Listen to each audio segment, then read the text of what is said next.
시청자 여러분 안녕하십니까? KTN 뉴스를 시작합니다.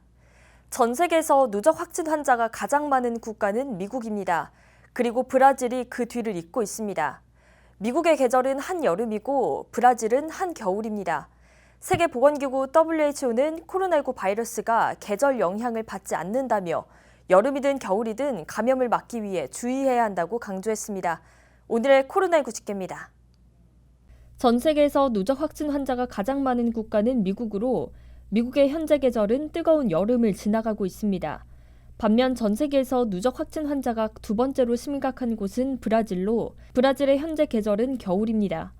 마거릿 해리스 WHO 대변인은 유엔 제네바 사무소의 정례 화상 브리핑에서 코로나19 피해가 큰 두 국가가 각기 다른 계절에 있다고 말했습니다.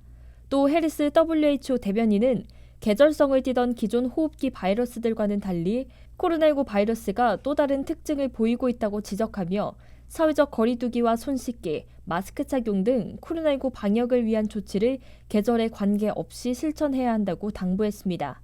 Still thinking about seasons. What we all need to get our heads around is this is a new virus and it's behaving, even though it's a respiratory virus, and even though respiratory viruses in the past did tend to do this, different seasonal waves.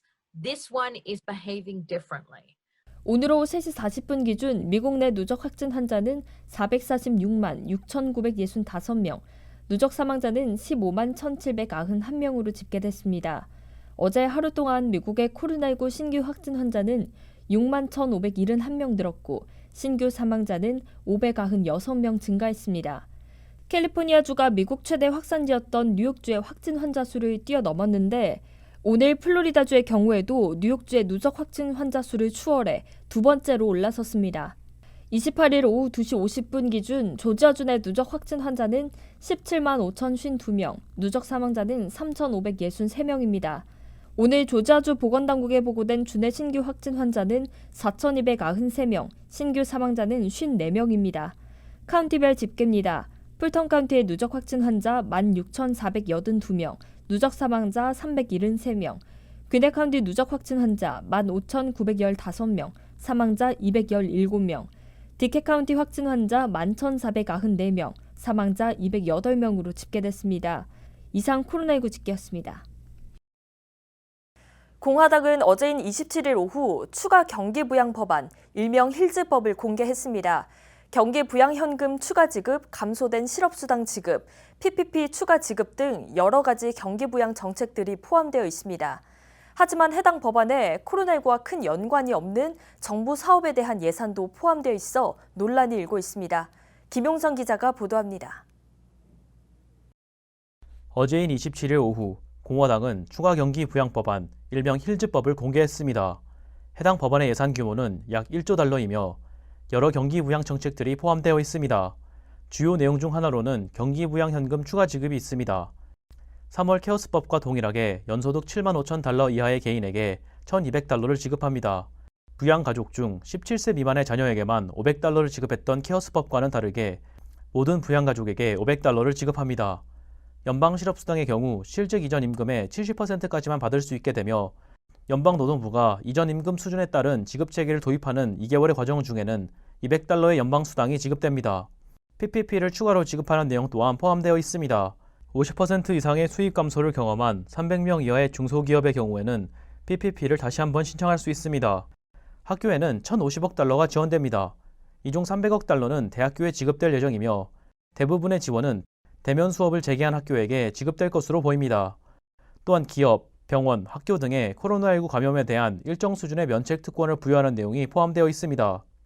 이외에도 여러 가지 코로나19 관련 예산이 포함되어 있지만 워싱턴 포스트에 따르면 해당 법안에 코로나19와 상관없는 정부 사업과 관련된 예산이 포함돼 논란이 일고 있습니다. 워싱턴 DC 시내에 새로운 연방수사국 FBI 본부 건물을 건축하는데 17억 5천만 달러가 배정되어 있는가 하면 멕시코 장벽 건설을 위해 예산을 삭감해야 했던 여러 국방 프로젝트에 다시 예산을 지급하는 내용이 포함된 것으로 전해졌습니다. 공화당 리차드 셸비 상원의원은 트럼프 행정부 측이 해당 내용을 법안에 포함시킬 것을 강력하게 요구했다고 밝혔습니다. 공화당 의원들마저 해당 법안에 포함된 정부 사업 예산에 대해 의문을 제시하고 있습니다. 미치 매코넬 상원 원내대표는 코로나19와 관련이 없는 예산이 포함되는 것을 원치 않는다고 밝혔습니다. 이미 민주당 지도부가 힐즈법이 특정 영역에 대한 지원이 부족하다고 지적하며 싸늘한 반응을 보이던 와중에 예산 끼워넣기 논란까지 일어나며 법안의 원활한 통과에 먹구름이 들이고 있습니다. KTN 뉴스 김용성입니다. 애틀랜타 하츠피드 잭슨 국제공항 교통안전청 TSA 직원 7명이 지난주 코로나19 확진 판정을 받은 것으로 나타났습니다. 이 가운데 3명은 보안 검색대에서 근무한 것으로 드러났습니다.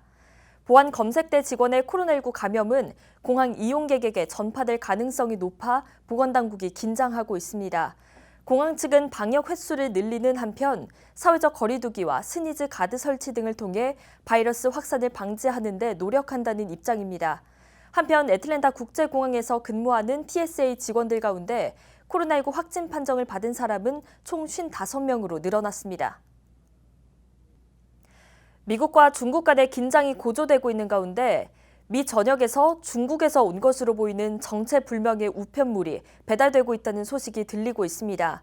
해당 우편물에는 보석류, 완구류가 들어있다고 표기되어 있으나 안에는 정체를 알 수 없는 씨앗만 들어있는 것으로 알려졌습니다. 농업당국은 해당 씨앗을 절대로 심어서는 안 된다고 경고하고 있습니다. 김용성 기자가 보도합니다. 미국 곳곳에서 정체불명의 씨앗이 우편을 통해 배달되는 소동이 벌어지고 있는 것으로 전해졌습니다. 중국어가 적혀있는 해당 우편물에는 중국의 국영 우편 업체를 통해서 배송이 된 것으로 나타나 있으며 보석류 혹은 완구류가 들어있는 것으로 표시되어 있지만 안에는 정체를 알 수 없는 씨앗만 들어있습니다. 조지아를 포함한 약 31개 주의 농무부는 이러한 사례를 여러 차례 보고받고 있으며 해당 씨앗이 침입종의 씨앗일 가능성이 있다고 말하며 씨앗을 절대로 심어서는 안 된다고 경고하고 있습니다. 침입종은 토착식물을 밀어내는 외래식물을 뜻하며 환경과 농업에 심각한 영향을 일으킬 수 있습니다. 또한 식물 종자는 만국 우편연합의 금지 물품에 포함되어 있습니다. 중국의 바이오 공격이라는 의혹마저 나오자 중국 당국이 해명에 나섰습니다. 중국 외교부 대변인은 중국이 만국 우편연합의 식물 종자 취급 규정을 준수하고 있으며 국영 우편업체 차이나포스트가 조사에 협력하기 위해서 연방우정국 USPS에게 해당 씨앗을 보내줄 것을 요청했다고 밝혔습니다. 한편 오하이오주 화이트하우스시 경찰은 해당 우편물이 블러싱 스캠과 연관이 있는 것으로 보인다고 밝혔습니다. 블러싱 스캠이란 한 사람의 개인정보를 확보한 뒤 해당 주소로 소포물을 보내고 그 사람 명의로 상품평을 작성하는 스캠입니다. 조지아 농무부는 만약 해당 우편물을 받았다면 최대한 직접 접촉을 피하고 플라스틱 봉지로 밀봉한 뒤 전화번호 229-386-3145, 이메일 cdlab@agr.georgia.gov를 통해 농무부 씨앗연구소에 연락할 것을 권고하고 있습니다. KTN 뉴스 김용성입니다. 오늘 준비한 소식은 여기까지입니다. 시청해주신 여러분 고맙습니다.